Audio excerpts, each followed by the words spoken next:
One of the books that stands out of all, obviously The Cross and the Switchblade, it's such an amazing story. When he came out with the book, The Vision, he would often get introduced as, here's a prophet of God. And the first thing Brother Dave would do, he'd stand up and say, look, I am not a prophet. He never owned that title. He always would say, I am not a prophet. I'm not the son of a prophet. I'm a watchman. So here's a man who never claimed to be a prophet, and yet he was always so much at the front end of everything. He was so out in front of what was happening, especially in the youth culture. So I think it was probably in about 72 he actually started writing this. And I remember being on the bus one day, we were on the road, and he had the manuscript and he handed it to each of us on the crusade team, and he said, would you read this manuscript and tell me what you think?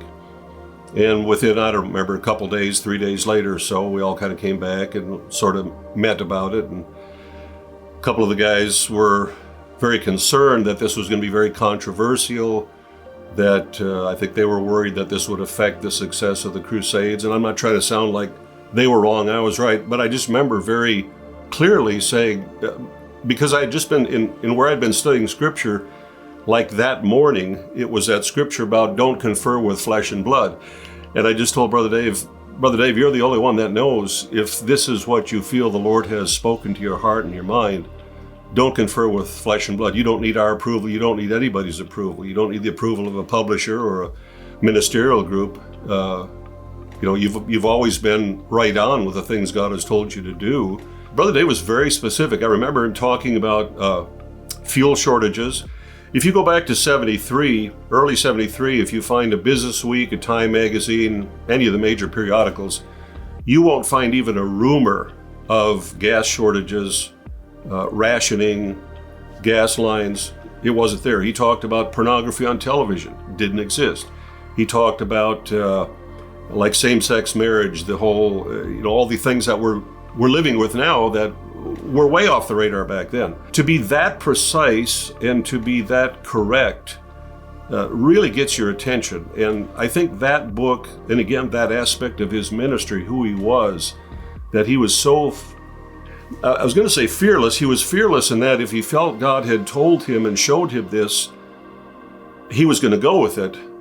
But like any man, he was very nervous, concerned that this is going to cause trouble. And I think he was as concerned for the rest of us as he was himself. It was like, this doesn't just affect me, this is going to affect our whole ministry and everybody involved. But that book, I think, was a real, and I think it was somewhat of a turning point in his ministry. I think we had always been very, very embraced by across denominations. I mean, our ministerial groups that brought us in for crusades were everything from Pentecostal to Catholic to Mennonite to Lutheran to, just tremendous cross-section. But all of a sudden, when he got into the specifics of the book, The Vision, it's kind of like those disciples that followed Jesus till the going got tough. And then a good bunch of them, headed for Dodge, and only a few hung on. And I think we kind of experienced that.